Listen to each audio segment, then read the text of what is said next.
撮ってみる。やる。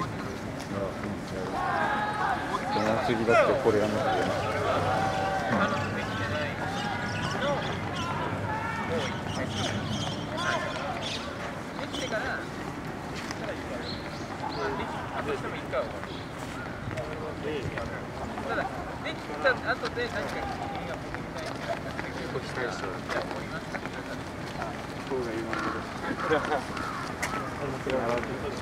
俺らだけやってるとさ、俺らが見れなくなるっていう事故が発生するからさ。俺らだけでこれ回すと。いや、だから1年生来ないなと思いながら見てる。で、この声入っちゃったね。なんか、いつもじゃないよ、別に。来ないの。それで気づくと気が利くなって俺は思うんだけど。